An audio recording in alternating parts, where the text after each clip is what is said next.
E aí, gente, tudo bem?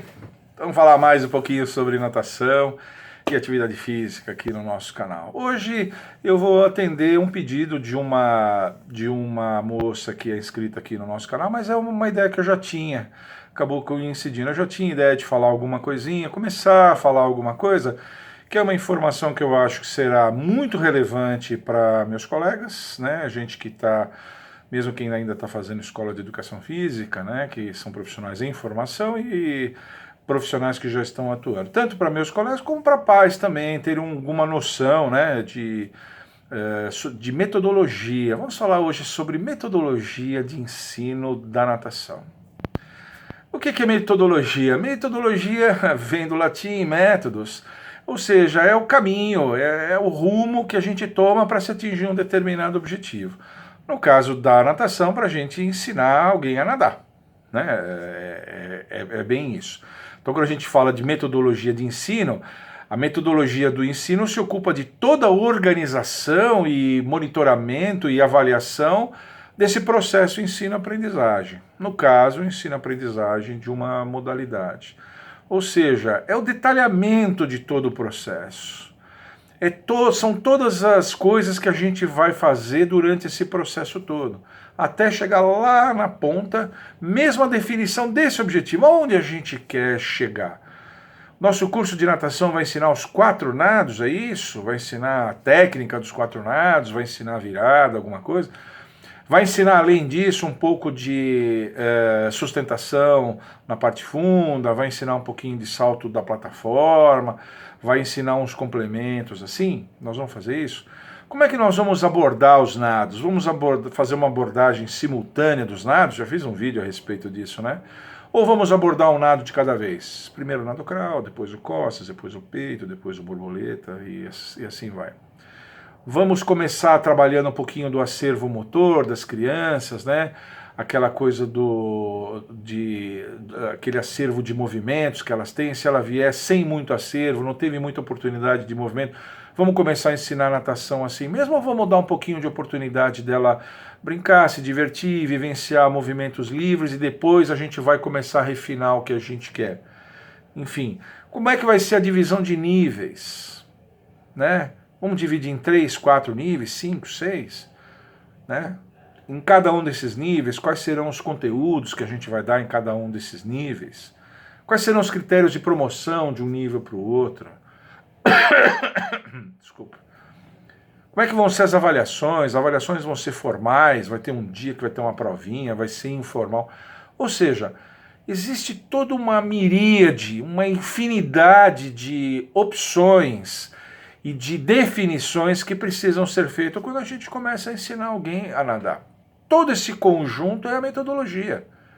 Ou seja, você vai definir tudo o que você vai fazer, como você vai fazer, por que você vai fazer, né? E eu já usei a palavra mágica, que são as opções. Tem muitas coisas que são opções. Você pode fazer de um jeito, pode fazer de outro, mas a nossa opção aqui, no nosso curso, a nossa metodologia é essa, a gente segue essa metodologia, né? Não é mais certa ou mais errada que nenhuma outra, talvez, mas é a nossa metodologia, né? Então a gente faz definições, a gente faz opções, a gente faz essas opções. E é importante dizer que quando a gente define uma metodologia, a gente define a metodologia usando 2 bússolas diferentes. Nós fazemos essas opções, essas escolhas, usando 2 bússolas. Uma bússola que eu chamo de bússola conceitual e uma bússola científica. Bússola conceitual, alguns autores chamam até de filosófica, né? Qual é a filosofia do curso? O curso é mais para ensinar a criança a nadar e ter uma relação com o meio líquido positiva e tal, e a escolha por uma carreira esportiva é mais para frente, ou já desde o começo vai ser assim? Esse é o conceito do curso. Quer dizer, o conceito do curso é esse? O conceito do curso é apenas ensinar a nadar, ou nós vamos dar também essas outras habilidades de sustentação na parte funda, salto da plataforma, essas coisas todas? Então existem essas definições que são conceituais, e existe também a nossa bússola científica. Ou seja, a ciência tem que dizer o que vai fazer. De preferência, a neurociência, anatomia, fisiologia, Nós nos baseamos em conhecimentos dessas ciências para tomar as nossas decisões, para que a gente possa fazer as nossas opções metodológicas. Não adianta nada eu falar, não, a nossa metodologia é o seguinte, eu vou começar ensinando borboleta, ou vou fazer, sei lá, qualquer outra coisa, vou ensinar desde o comecinho na parte funda. Mas o que a ciência fala disso? Isso é mais fácil, é mais produtivo, é melhor por alguma razão? É mais eficaz para alguma coisa? Não, a ciência diz que não, que é mais importante que perca o medo no início, né? O fator emocional vai estar muito presente, então é importante começar do raso, é importante começar com aquelas habilidades que a gente chama de habilidades básicas. Existem conhecimentos científicos já sendo produzidos há muitos anos que lastreiam essas opções metodológicas. Então, a metodologia ela é construída, ela é definida baseada nessas duas bússolas, uma bússola conceitual e filosófica e uma bússola científica. E aí a gente vai. E essas duas bússolas têm que estar combinadas, têm que ser harmônicas. A gente tem que fazer essas definições metodológicas para que a gente possa harmonizar essas duas bússolas, de maneira a harmonizar essas duas bússolas e que o aprendizado ocorra da melhor forma. Então você vai ter justificativas conceituais para suas opções e, ao mesmo tempo, justificativas científicas, fisiológicas. Se houver algum questionamento, algum pai, algum atleta, um aluno adulto quiser saber alguma coisa, você tem a tranquilidade de fazer essas justificativas baseadas nessas duas bússolas. E por que é importante ter uma metodologia, sim, única? Na natação a importância é muito grande, porque na natação o processo ensino-aprendizagem, eu já fiz um outro vídeo falando disso também, ele é fatiado em níveis. Ele é fatiado em níveis. Você vai numa academia, se você for sempre na mesma turma, no mesmo horário, com a mesma professora, você vai ter aula sempre com a mesma professora, e as aulas vão melhorando, aí a turma fica toda uma turma mais desenvolvida, para começar uma turma nova, às vezes até abrem horário novo. Na natação, a gente divide o processo em níveis. O aluno não sabe nada, está no comecinho, ele está no nível 1. Ele sabe alguma coisinha, já fez aula em outro lugar, você faz uma aula teste nele, coloca no 2 ou no 3. Então, esse fatiamento do processo ensino-aprendizagem em natação, ele é muito tradicional, ele é muito útil, ele é muito eficaz. Você otimiza a utilização da piscina, você possibilita estar sempre entrando gente nova, a promoção de nível é um fator motivador, é um fator a mais. Existem metodologias, como por exemplo a metodologia Gustavo Borges, muda até a corzinha da touca. O aluno está no 1, passa para o 2, muda a cor da touca. A touca era uma, muda para outra. Então, essa divisão de níveis, esse fatiamento, ele tem uma série de vantagens que a ciência nos indicou, né? Que a prática nos indicou também, né? E a gente vai fazendo dessa forma. Então isso é muito importante que haja uma metodologia única, porque você vai ter um professor no 1, um professor no 2, um no 3, um no 4 e assim sucessivamente. Às vezes 2 professores no nível 1, que nem eu tenho aqui, por exemplo, na USP, são uma dupla de professores no nível 1, né? Um no 2, um no 3 e assim vai. Então é importante que você tenha essa metodologia bem definida, porque todos os professores têm que trabalhar na mesma metodologia. Isso parece uma coisa simples, uma coisa besta, mas não é não. Você vai numa academia, tem professor que estudou na USP, outro na Unip, outro fez no interior, outro fez em Santos. Cada um vem de um lugar, é uma legião estrangeira. Uma legião estrangeira.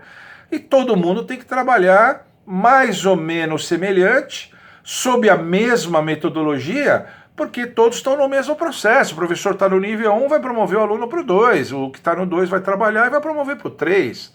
E tem que estar todo mundo meio que harmônico, sabendo o que os outros estão fazendo, sabendo que a sua parte é trabalhar o aluno naquele nível, e depois ele vai passar. Então é muito importante essa definição metodológica por causa desse fatiamento, para haver harmonia de trabalho nisso.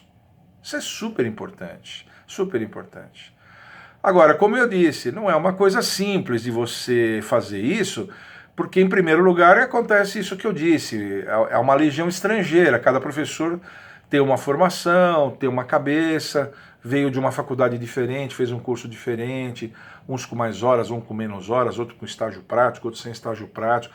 Na hora de você juntar todo mundo sob a mesma metodologia, os professores vão ter, muito provavelmente, que abrir mão de algumas das suas convicções para trabalhar sob aquela metodologia. Se o professor chegar já muito rebelde, é melhor você nem ficar com ele. Todo mundo tem que aceitar as opções. Essa opção, mas eu não concordo com essa opção. Ok, professor, existem outras opções válidas, mas aqui nós trabalhamos assim. Não tem jeito. Ele não vai poder fazer o que ele quer. Né? Ele vai ter que abrir mão de algumas coisas para ver esse trabalho harmônico, para o aluno poder fluir ao longo dos níveis, aprendendo a natação de acordo com aquela metodologia. Agora, para você manter isso, como eu disse, não é uma coisa fácil. Primeira coisa, tem que ter uma certa estabilidade, porque você pega os professores, faz um treinamento com eles, né? Explica a metodologia, aquela coisa toda, faz e tal. Aí você começa a dar aula, passa 15 dias, o professor recebe um convite, sai, você tem que pôr um substituto. O substituto chega, não sabe nada, né? Como é que vocês ensinam aqui? Ah, vocês ensinam assim? Então você tem que... Então, se você tiver uma certa estabilidade do corpo docente, de vez em quando precisar trocar, é melhor. Porque os professores que estão lá, velhos de casa, eles já conhecem a metodologia, as avaliações, o sistema de avaliações, as opções metodológicas, qual é a divisão de níveis, os critérios de divisão. Isso facilita o trabalho, né? Então a primeira coisa é, se você tiver uma baixa rotatividade de professores, é bom, né? Se a academia conseguir reter, principalmente os bons profissionais, isso aí é bom. Agora, às vezes, como eu falei, não dá para reter. Passa 2, 3 anos, um dos professores recebe um convite, vai fazer outra coisa, resolveu até abandonar a atividade física, vai fazer outra coisa. Eu já tive caso, né? O cara deixou para ser gerente de uma loja no shopping. Aconteceu. Então o cara vai fazer. Então a segunda coisa importante é você ter capacidade de treinar. Você tem que ter capacidade de treinar um cara novo. Você começa trabalhando com uma metodologia, a hora que trocar um professor, então você tem que ter material impresso, você tem que ter uma apostila que fale disso. Você tem que ter os modelos das fichas de avaliação que são usados. Você tem que ter a descrição dos níveis, dos critérios de promoção, né? Você tem que ter a definição da cor das toucas, como é que a gente faz, qual cor é de que nível, fazer essa coisa toda. Então você tem que ter uma certa formalização, principalmente escrito, um caderno técnico-pedagógico, né, para você poder fazer o treinamento das novas pessoas que vão entrando e manter a metodologia consistente, manter ela inalterada, sem adulterações. Você não começa a trocar muito professor, cada um começa a fazer um pouco do seu jeito, já vai modificando, já não está exatamente do jeito que foi pensado anos atrás, aí a coisa vai degringolando. Então, para você manter a consistência metodológica, pouca rotatividade e, apesar disso, a capacidade de você treinar os novos membros. E uma terceira coisa importante que eu falo sempre é você ter um bom coordenador, né? Eu fui coordenador durante muitos anos, a minha função era essa. Eu era o antigo de casa, era o professor mais antigo, eu ganhava um pouco melhor, eu já estava estável lá, estava há muitos anos, então eu já conhecia os problemas, já conhecia como é que tinha, já tirava as dúvidas, eu já observava as aulas, já via o professor que estava saindo um pouquinho fora, eu já ia lá, o professor faz assim, faz assado, pela nossa metodologia aqui você tem que fazer isso, tem que fazer assim, por gentileza, próximas vezes você faça dessa forma e tal. Tentava falar com jeito, claro, e ia corrigindo. Então, você tem que ter um coordenador bom, você tem que ter isso. Isso tudo custa, né? Então a academia, o clube, a faculdade, seja lá o que for, na hora que você estabelece uma metodologia dessa, você tem que investir na manutenção dela, acreditar que ela vai dar certo, confiar nas informações que aquelas duas bússolas deram para você e tentar mantê-la com isso, com baixa rotatividade, com treinamento, e não é só treinar uma vez, não, é fazer reciclagem, né? Porque passa o tempo, o camarada faz um curso aqui, faz um curso ali, ele não usa muito uma determinada parte da metodologia, esquece um pouquinho.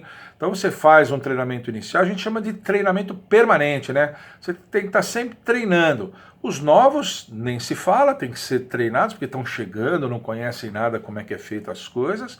E os antigos, você dá uma reciclada neles, aparecem novas dúvidas, aparece um aluno muito fora da curva. Professor, apareceu um aluno aqui fora da curva, eu tentei aplicar a metodologia e não deu muito certo, como é que a gente faz? Pode acontecer, né? Uma coisa diferente, um adulto com uma dificuldade muito grande numa determinada coisa, uma criança muito novinha, muito habilidosa, onde eu encaixo ele? Como é que eu faço esse encaixe no nível desse aluno? Enfim, todas essas opções. Então a gente tem que estar sempre fazendo esse treinamento constante, então ter essas apostilas, essas definições, tudo muito escritinho para ninguém dizer, não, eu ouvi falar que era assim, não, o que está escrito lá, né? Então tem gente que é meio avessa essas coisas de textos escritos, apostilas, assim, e não deve. Os lugares onde tem uma metodologia mais consistente são lugares em que formalizaram essa metodologia.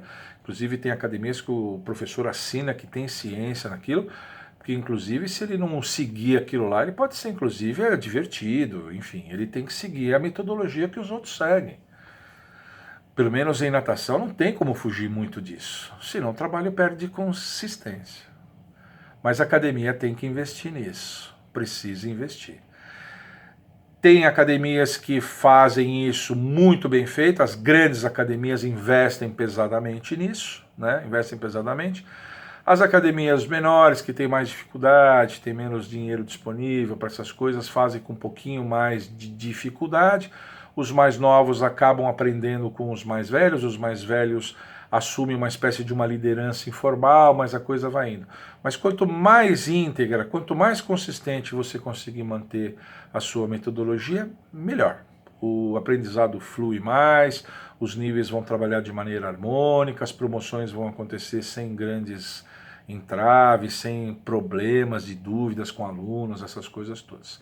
Isso é uma coisa muito importante. Tá bom? É um assunto um pouquinho mais técnico, mas teve gente que pediu aqui, e eu acho que não foi colega meu não, eu acho que foi pai de aluno que pediu para falar um pouquinho a respeito disso. Acho que o cara estava com alguma dúvida a respeito do lugar onde ele colocou o filho, alguma coisa assim, e teve pai de aluno que me pediu para falar um pouquinho de metodologia e da importância dela. Tá bom? Por hoje era isso. Se você gostou, deixa um like aqui, ativa o sininho para você receber, se inscreva no canal, navegue pela home do meu canal, põe lá em cima no vídeos, tem um monte de vídeos, mais de uma centena de vídeos, tem muita informação lá, ainda chega a gente me pedindo informação de vídeos que já foram feitos, então naveguem pela home do canal para vocês saberem, divulguem o nosso canal, mandem sugestões, essa aqui foi uma sugestão que me foi enviada, né? Mandem sugestões, porque as sugestões são sempre muito boas, as boas sugestões sempre viram vídeo, Tá bom? Tchau!